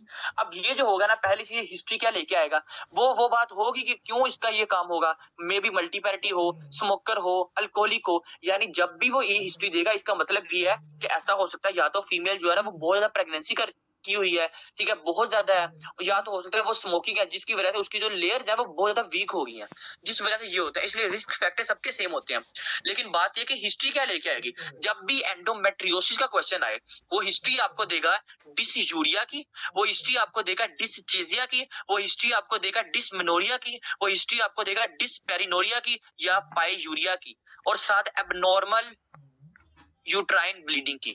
ये वाली हिस्ट्री वो आपको इतनी जरूर बताएगा एंडोमेट्रियोसिस के केस में। और अगर आपको ये हिस्ट्री नहीं बताता तो मैं आपको बताऊंगा अभी फिर आप वो क्या बात करेगा, वो आपको सेकंड या कह सकता है कि एक्टोपिक एंडोमेट्रियल टिश्यू है, या वो कह सकता है कि एंडोमेट्रियोसिस में ये वाली हिस्ट्री देगा डिसयूरिया के साथ आ सकता है, डिसटेजिया के साथ आ सकता है, डिसपेरिनोरिया के साथ आ सकता है, ये वाली हिस्ट्री देगा। दोबारा सुनना बात, एंडोमेट्रियोसिस के केस में क्या हुआ, हमारे पास जो एंडोमेट्रियल टिश्यू था ना वो एक्टोपिक चला गया, मतलब जो अपने जगह पे नहीं रहा वो किसी और ऑर्गन पे जाके लग गया, हर्निएट कर गया, ठीक है। अब अगर वो किसी और जगह पे जाके हर्निएट कर गया तो हमारे पास ये वाले सिम्टम्स आएंगे, ठीक है। ये तो बात थी एक चीज। अब सेकंड चीज याद रखना जो बहुत ज्यादा इंपॉर्टेंट होता है कि हमारे पास एंडोमेट्रियोसिस के केस में, फॉर एग्जांपल मैंने ये कहा कि हमारे पास जो एंडोमेट्रियल टिश्यू है ना ये पेल्विक की तरफ चला गया, तो इसका मतलब है पेल्विक की इन्फ्लेमेशन होगी। देखो कोई भी हमारे पास चीज जो है वो अपनी जगह पे नहीं है और वो कहीं और जगह पे चले जाएगी तो इन्फ्लेमेशन हो जाती है, ठीक है। अब हमारे पास अगर पेल्विक की इन्फ्लेमेशन होगी है, अब ये जब भी पेल्विक की इन्फ्लेमेशन होती है ना तो हमारे पास ओवम तो ग्रो कर रहा है, यानी ओवरीज के अंदर जो ओवम है वो तो प्रोड्यूस हो रहा है, लेकिन पेल्विक की इन्फ्लेमेशन होने की वजह से क्या होगा, हमारे पास जो फीमेल का पेल्विक पार्ट होगा वो कंट्रैक्ट कर जाएगा, जिसकी वजह से जो स्पर्म होंगे वो ओवरी के साथ नहीं मिल पाएंगे और फर्टिलाइजेशन नहीं होगी। इस वजह से ये वाली जो फीमेल होगी वो इनफर्टिलिटी के साथ आएगी, वो कहेगी कि जो है ना वो प्रोटेक्टेड सेक्स भी नहीं करती, वो अनप्रोटेक्टेड सेक्स करती है, कॉन्डम्स के बगैर करती है, लेकिन फिर भी जो है वो प्रेग्नेंट नहीं हो रही। फिर हम कहते हैं कि यार ये हो सकता है ये एक्टोपिक एंडोमेट्रियल टिश्यू ना हो, एंडोमेट्रियोसिस ना हो, ठीक है। समझ आई बात की कि मैंने कहा कि हमारे पास जब भी ये टिश्यू देखो पेल्विक के पार्ट गया तो हमारे पास पेल्विक की इन्फ्लेमेशन हुई, पेल्विक की इन्फ्लेमेशन हुई तो ओवम तो प्रोड्यूस होगा लेकिन स्पर्म और एग जो होंगे वो आपस में फर्टिलाइज नहीं कर पाएंगे। ये था हमारे पास एंडोमेट्रियोसिस के केस में। अब उसके बाद एक सेकंड चीज मैं आपसे वो बात कर रहा हूँ जो ना क्वेश्चन मैंने देखे भी हैं कि आते हैं इस तरह के। पहली बात तो ये थी, ठीक है। अब सेकंड चीज एंडोमेट्रियोसिस के केस में क्या होता है, इसमें आपको रेट्रोवर्टेड यूट्रस मिलता है। अब ये रेट्रोवर्टेड यूट्रस का मतलब क्या और ये मिलता क्यों है। रेट्रोवर्टेड यूट्रस का मतलब ये है कि देखो ये यूट्रस है ना ये अपने आप को थोड़ा सा हर्निएट कर जाएगा दूसरे पार्ट की तरफ, या वेजाइनल वाल की तरफ कर जाएगा, ठीक है, या पेल्विक वाल की तरफ कर जाएगा, या आपके पास ये जो हमारे पास लेफ्ट पेल्विक वाल्व होती है ना जिससे लिगामेंट्स अटैच होते हैं उसकी तरफ हर्निएट कर जाएगा। ये था हमारे पास रेट्रोवर्टेड यूट्रस। अब ये रेट्रोवर्टेड यूट्रस आपको क्यों मिलता है, होता ये कि जब भी आपका ये एंडोमेट्रियोसिस का केस आता ना, जब भी हर्निएट कर रही होती है कोई भी चीज, यानी एंडोमेट्रियल का जो टिश्यू था वो हर्निएट कर गया, तो हमारे पास एक लिगामेंट होता है, आपने सुना होगा उसका नाम होता है यूट्रोसैक्रल लिगामेंट। यूट्रोसैक्रल जो आपका यूट्रस से आपके सैक्रम पीछे जाके अटैच हो रहा होता है, ठीक है, सैक्रम तक अटैच हो रहा होता है। अब होता ये आपका ये वाला जो लिगामेंट होता है ना या तो ये इंजर्ड हो जाता है, ठीक है, या तो ये वीक हो जाता है। जब ये इंजर्ड या वीक हो जाता है फिर आपको इस केस में रेट्रोवर्टेड यूट्रस मिलता है, इसलिए ये एंडोमेट्रियोसिस का केस था। मैं दोबारा बता दूं कि एंडोमेट्रियोसिस के केस में क्या हुआ, जो हमारे पास एंडोमेट्रियल टिश्यू था वो अपनी जगह पे नहीं है, वो हर्निएट कर गया किसी भी वाल्व की तरफ, ठीक है, किसी भी वाल की तरफ चला गया। सेकंड चीज हमारे पास जो है वो पेल्विक इन्फ्लेमेशन हुई, पेल्विक इन्फ्लेमेशन जब हुई तो ओवम तो फर्टिलाइज हुआ लेकिन स्पर्म और एग फर्टिलाइज नहीं हुए, ओवम तो प्रोड्यूस हुआ लेकिन स्पर्म और एग प्रोड्यूस नहीं हुए। थर्ड चीज, हमारे पास ऐसे फीमेल्स के अंदर जो हमारे पास यूट्रोस सेक्टर लिगामेंट होता है वो वीक हो जाता है या इंजर्ड हो जाता है। जब ये वीक और यूट्रस जब ये वीक या इंजर्ड हो जाता है तो हमारे पास फिर इस केस में आपको रेट्रोवर्टेड यूट्रस मिलता होता है। ये था हमारे पास ये चीज। अब इसमें एक चीज लिखी होगी कि बुक में कि आपको पाउडर लेजन टाइप अपीयरेंस मिलेगी। अब ये पाउडर लेजन टाइप अपीयरेंस क्यों मिलेगी? होता ये कि जब आप ये कोई भी चीज हर्निएट कर जाए, हर्निएट कर जाती है तो आपको इधर थोड़ी बहुत फाइब्रोसिस नजर आने लग जाती है, लेकिन वो पाउडर टाइप अपीयरेंस होती है। वो कब आती है नजर? जब आपको देखो कोई भी फीमेल मेंसेस पास कर रही है तो उसको पेन हो रही है बहुत ज्यादा, जब यूरिन पास कर रही है तो पेन हो रही है बहुत ज्यादा, ठीक है, जब भी वो सेक्स इंटरकोर्स कर रही है तभी पेन हो रही है बहुत ज्यादा, फिर आपको थोड़ी बहुत सेक्रीशंस इकट्ठी होती है तो वो पाउडर टाइप अपीयरेंस नजर आती है। ये हमें मिलती है एंडोमेट्रियोसिस केस। जो चीजें नहीं लिखी वो आप लोग कोशिश करना कि बुक में लिख लेना। अच्छा, उसके बाद हमारे पास थर्ड आता है अशरमैन सिंड्रोम। क्या होता है? अच्छा, अब अशरमैन सिंड्रोम में हमने पहली बात जो पढ़ी उसमें हमने पढ़ा एडिनोमायोसिस, यानी जो एंडोमेट्रियल था वो मायोमेट्रियल के पास चला गया। सेकंड हमने पढ़ा एंडोमेट्रियोसिस, हमने कहा जो एंडोमेट्रियल टिश्यू है ना वो अपनी जगह पे नहीं रहा। थर्ड हम पढ़ रहे हैं अशरमैन सिंड्रोम। अशरमैन सिंड्रोम में याद रखना ये हमारे पास एंडोमेट्रियल है, ठीक है, इधर फाइब्रोसिस होने लग जाती है। जब इधर फाइब्रोसिस होने लग जाती है ना तो ये फीमेल, जब भी याद रखना कोई फाइब्रोसिस की बात करे तो आपने पहले ही लगाना कि इसकी फर्टिलिटी कभी नहीं हो सकती, क्योंकि फाइब्रोसिस हुई है तो उसने फर्टिलिटी क्या होनी है। या वो हिस्ट्री देगा कि एक फीमेल आई है वो जो है ना वो बार बार जो है ना वो प्रेग्नेंट होती है लेकिन प्रेगनेंसी उसकी फेल हो जाती है, फिर हम इसे कहते हैं ये अशरमैन सिंड्रोम।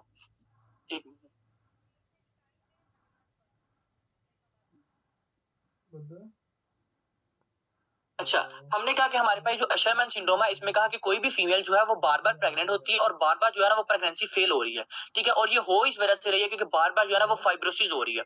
और ये फाइब्रोसिस की रीजंस क्या होती हैं? फाइब्रोसिस की रीजन ये होती है कि हमारे पास कोई भी इंजरी हुई, ठीक है, उस इंजरी की वजह से हमारे पास वहां न्यूट्रोफिल्स आए, मैक्रोफेज आए और वो अकुमुलेट हुए, जब वो अकुमुलेट हुए तो फाइब्रोसिस होगी।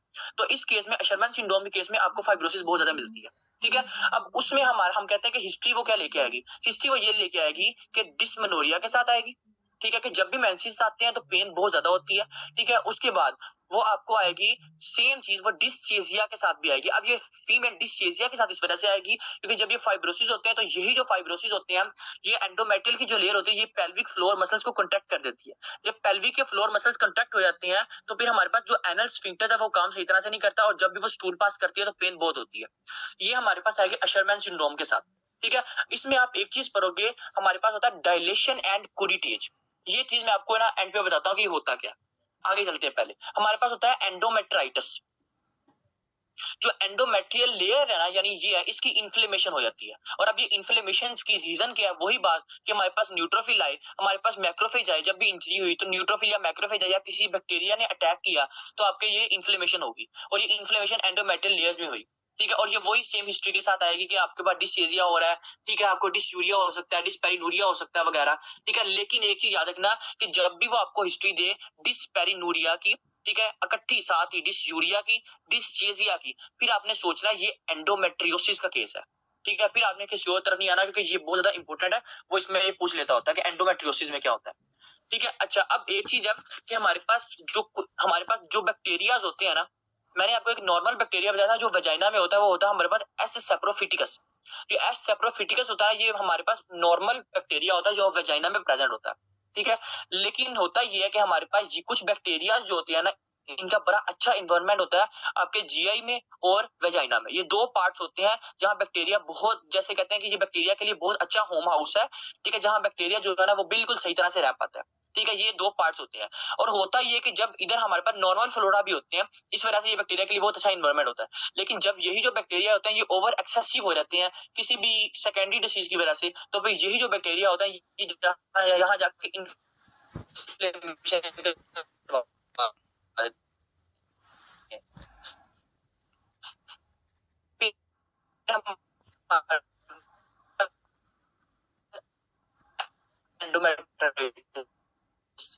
इसे हम कहते हैं जब हमारे पास जो है बैक्टीरिया ज्यादा एक्टिव रहता है। अच्छा, अब ये देखो एंडोमेट्रियोसिस, तो ये देखो हमारे पास हमने कहा ये है हमारे पास यूट्रस, ठीक है, और ये है सर्विक्स और हमारे पास ये आती है फिर मायोमेट्रियम की लेयर।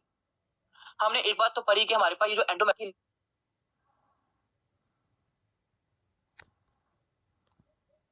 पा रहे थे कि जो हमारे पास है एंडोमेट्रियल की कैंसर्स क्या होते हैं, हमने कंडीशंस तो पा ली, अब एंडोमेट्रियल की कैंसर्स क्या होते हैं। पहली चीज याद रखना कि हमारे पास एंडोमेट्रियल के कैंसर्स में दो आते हैं, एक आता है हमारे पास एंडोमेट्रोइड, एक आता है हमारे पास सीरस। ठीक है, लेकिन हम इन दोनों को पढ़ने से पहले हम थोड़ी हिस्ट्री पढ़ लेते हैं कि जो हमारे पास हिस्ट्री क्या होगी, क्यों ये काम होता है। होता ये है कि नॉर्मली जो हमारे पास प्रोजेस्टेरोन होता है ना, वो एस्ट्रोजन को इनहिबिट करके रख रहा होता है।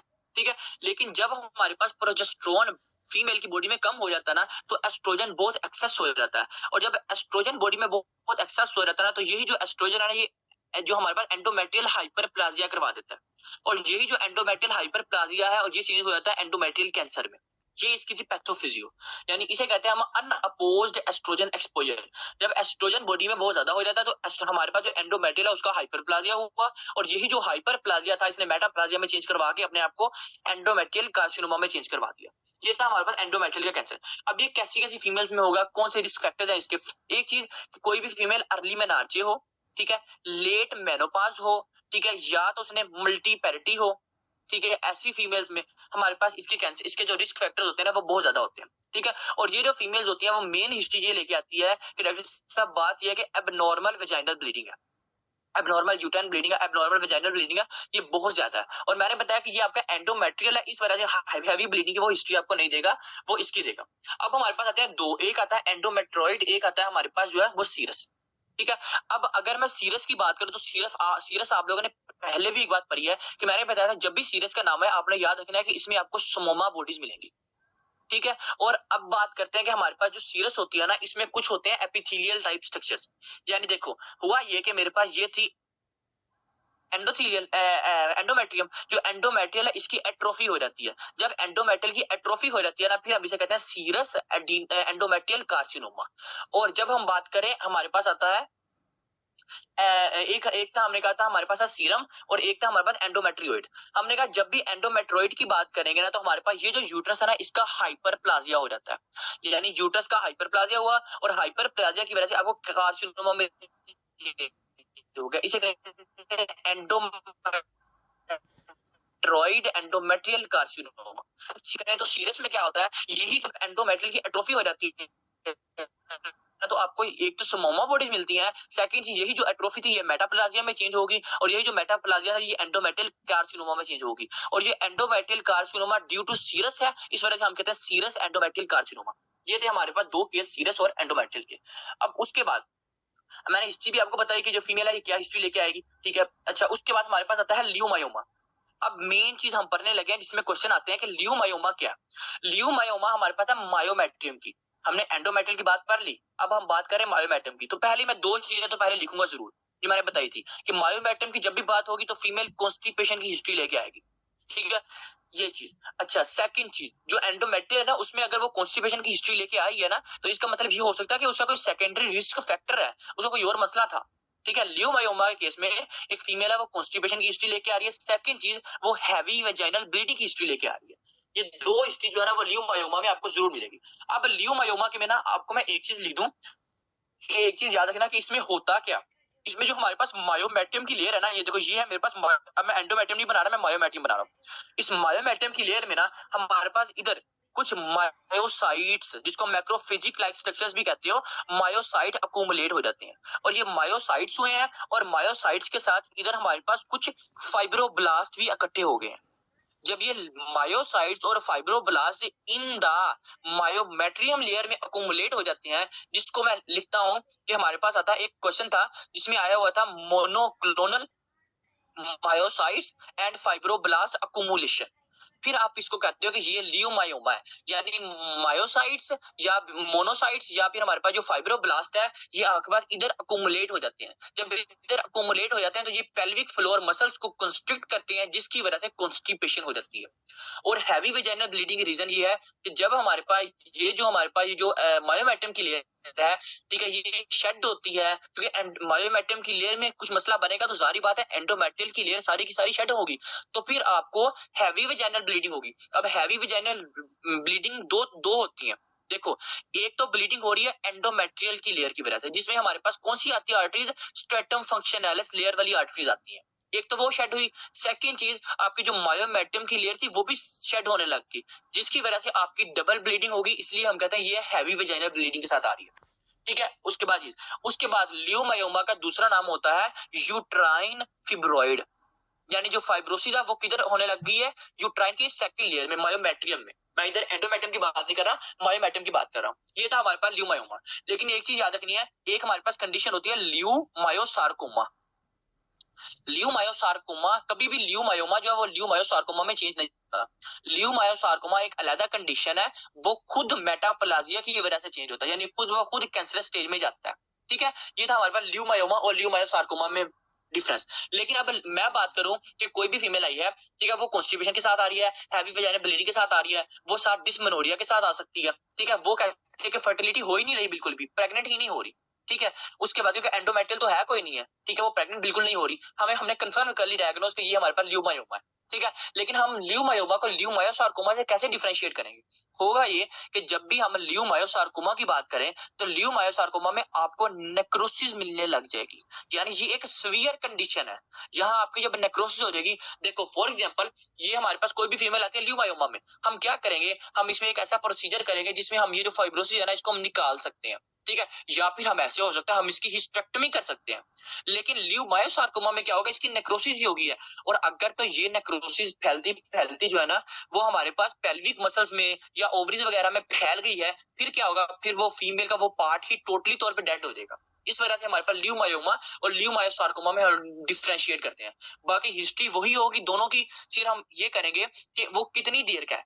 अगर तो वो क्रोनिक कंडीशन की बात करें कि बहुत ज्यादा है और वो जो मसला है वो पेल्विक फ्लोर मसल्स पे भी जा रहा है और उसको जो है ना वो 6-7 साल हो गए, कॉन्स्टिपेशन ही नहीं जा रही, फिर हम कह सकते हैं ये हमारे पास ल्यूमायोसार्कोमा। ठीक है, लेकिन ल्यूमायोमा एक बेनाइन कंडीशन है जो इतनी ज्यादा सीवियर नहीं होती। अच्छा, अब हमारे पास इसमें से किसी को क्वेश्चन हो तो पूछ ले, हम चलते हैं फिर आगे ब्रेस्ट की तरफ। जो मैंने आपको एक्स्ट्रा चीजें बताई हैं तो वो आप लोग नोट कर लेना, बाकी बुक से रीड कर लेना, बुक से आसान ही लिखा हुआ काफी। अच्छा, ब्रेस्ट कैंसर नहीं, ब्रेस्ट। अच्छा, अब हम पहले बात करते हैं कि ब्रेस्ट की कि हमारे पास इसकी एनाटॉमी क्या होती है। अब एनाटॉमी की बात करें तो हमने कहा था सबसे पीछे हमारे पास होता है मसल जिसका नाम होता है पेक्टोरैलिस मेजर मसल। ठीक है, पेक्टोरैलिस मेजर मसल से आगे हमने कहा था कि हमारे पास होते हैं कुछ एल्वियोलाई जिसको हम एसिनाई भी कहते हैं। ठीक है, अब ये जो एल्वियोलाई होते हैं, इसे हमने कहा था इस एल्वियोलाई के ऊपर हमारे पास होती है ऐसे एक लब्यूल। ठीक है, अब हमने कहा था ये जो लब्यूल होते हैं फिर ये आगे चेंज होते हैं हमारे पास लेक्टिफेरस डक्ट के अंदर, एक पूरी डक्ट बनती है जिसका नाम होता है लेक्टिफेरस डक्ट। फिर हमने कहा था ये जो लेक्टिफेरस डक्ट है ये चेंज होती है आगे लेक्टिफेरस साइनस के अंदर, और फिर यही जो साइनस है ये आगे चेंज होता है ऐसे निप्पल के अंदर, और फिर हमारे पास ये ऊपर से लेयर आ जाती है। ये थी हमारे पास कुछ जगह जो हमने पहले पढ़ी थी। अब इसको हम जरा और डिटेल से पढ़ते हैं। होता ये हमारे पास ये थी एसिनाई। एसिनाई के बाद हमने कहा ये हमारे पास लोब्यूल। ठीक है, लोब्यूल के बाद हमने कहा ये हमारे पास यहाँ आती है एक डक्ट जिसका नाम होता है टर्मिनल डक्ट। याद रखना, पहले आते हैं एसिनाई, एसिनाई के बाद हमारे पास आते हैं हमारे पास लोब्यूल, या हमने एल्वियोलाई के बाद आते हैं लोब्यूल, लोब्यूल के बाद आते हैं हमारे पास टर्मिनल डक्ट, टर्मिनल डक्ट के बाद हमारे पास आती है लेक्टिफेरस डक्ट, लेक्टिफेरस डक्ट के बाद आती है हमारे पास लेक्टिफेरस साइनस, और लेक्टिफेरस साइनस के बाद आता है निप्पल। ये चीज याद रखनी है अपने एज इट इज। अब उसमें कुछ ऐसे स्ट्रक्चर्स आते हैं, वो क्या होते हैं, यहाँ हमारे पास कुछ फैट होती है जिसे हम कहते हैं सब क्यूटेनियस फैट, जो कि शो ये करवाती हैं कि फीमेल के ब्रेस्ट का साइज क्या है। ठीक है, हमारे पास ये आती है हमारे पास क्या, सब क्यूटेनियस फैट। अब इसके बाद इन जो हमारे पास टर्मिनल डक्ट होती है ना, इनके दरमियान ऐसे हमारे पास फ्लूइड टाइप स्ट्रक्चर होता है जिसको हम स्ट्रोमा कहते हैं, जिसको हम स्ट्रोमा कहते हैं या स्ट्रोमल टिश्यू कहते हैं। ये हमारे पास थी पूरी ब्रेस्ट की एनाटॉमी।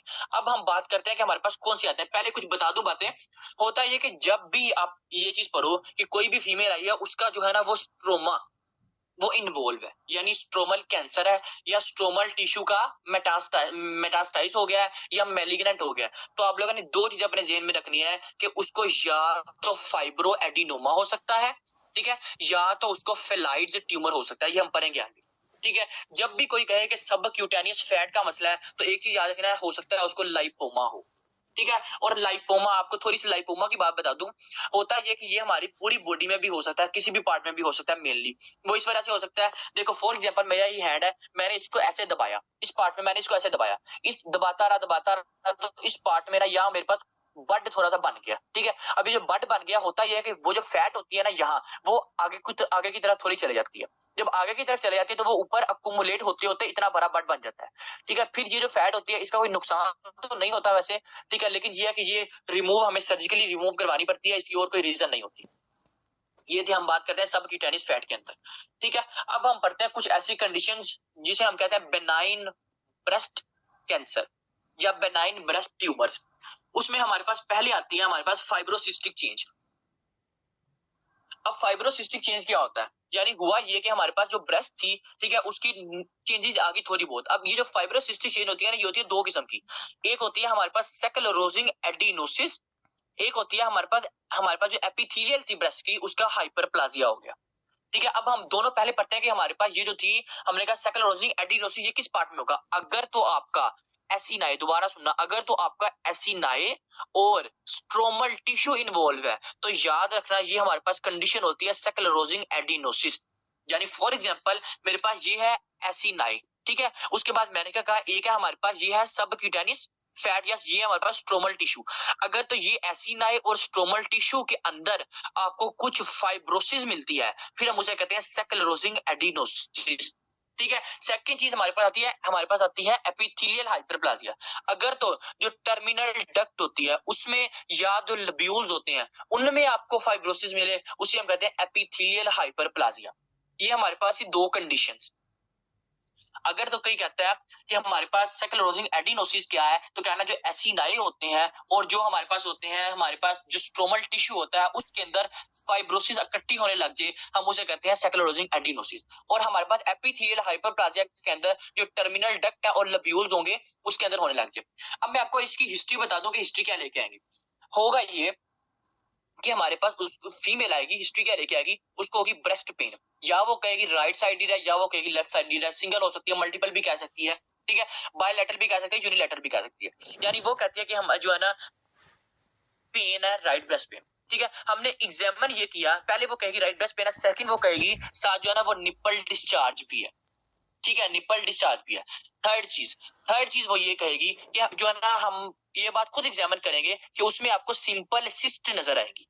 तीन चीजें याद रखना कि आपको कोई भी इसको रिकॉग्नाइज करने के लिए वो कहेगी कि ब्रेस्ट पेन है, ठीक है। ब्रेस्ट पेन के साथ एक होती है पेनलेस, ठीक है, वो भी हम पढ़ेंगे आगे, लेकिन वो कहेगी पेन है, ठीक है। साथ वो कहेगी कि बात ये है कि उसकी जो है ना वो सिंपल जो सिस्ट है ना वो बॉडी में नजर आ रही है, और साथ वो कहेगी कि निपल डिस्चार्ज की हिस्ट्री है। ये तीन चीजें कहे, इस तीन चीजों के साथ अगर तो एसिनाई और स्ट्रोमा इन्वॉल्व है तो हम कहेंगे ये हमारे पास है स्क्लेरोजिंग एडिनोसिस। अगर तो इन तीन चीजों के साथ वो कहे टर्मिनल डक्ट या लब्यूल इन्वॉल्व है, हम कहेंगे हमारे पास है एपिथेलियल हाइपरप्लाजिया। और ये दोनों टाइप्स किसकी, आपकी फाइब्रोसिस्टिक चेंजेस की, ठीक है। बाकी इसके क्वेश्चन में आपको जरूर शेयर करूंगा जिससे आपको और पता लग जाएगा।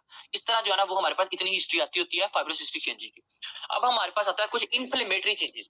एक थी हमारे पास फाइब्रोसिस्टिक चेंजेस, इन्फ्लेमेटरी चेंजेस और बेनाइन चेंजेस। फाइब्रोसिस्टिक चेंजेस हमने पढ़ी, हमारे पास सेकंड आती है इन्फ्लेमेटरी चेंजेस।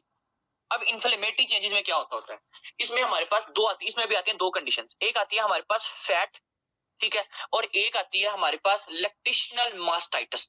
अब ये दोनों हमारे पास होता क्या है। अब एक बात याद रखना, इसको क्लिनिकल क्वेश्चन से देखते हैं। कोई भी फीमेल आई है, हिस्ट्री लेके आई है कि ट्रॉमा हुआ, ठीक है, ट्रॉमा हुआ, उस ट्रॉमा के बाद उसको ब्रेस्ट के ऊपर, ये मेरे पास फॉर एग्जांपल ब्रेस्ट है, ठीक है, उस ब्रेस्ट के ऊपर उसको इस तरह सा हार्ड टाइप स्ट्रक्चर मिला, ठीक है, इसे कहते हैं लम्स। जिस तरह निपल होता है उस तरह का, या फिंगर लाइक प्रोजेक्शंस होते हैं, वो आपको इस तरह मिले ब्रेस्ट के ऊपर, ठीक है। हम इसे कहते हैं ये हमारे पास है फैट इन्फ्लेमेशन, यानी कोई भी फैट थी वो अकुमुलेट हुई और उसने एक फिंगर लाइक स्ट्रक्चर बना दिया इन द ब्रेस्ट, ठीक है। ये आपको मिलेगा इसके अंदर। कोई भी फीमेल आई मैंने कहा, ठीक है, वो हिस्ट्री ये लेके आएगी कि ब्रेस्ट जो है हमारे पास उसमें आपको लम्स मिल रहे हैं, लेकिन ये जो लम्स मिल रहे हैं ये पेनलेस है, ठीक है, क्योंकि ये फैट है सिर्फ, और फैट कभी भी पेन नहीं करवाती।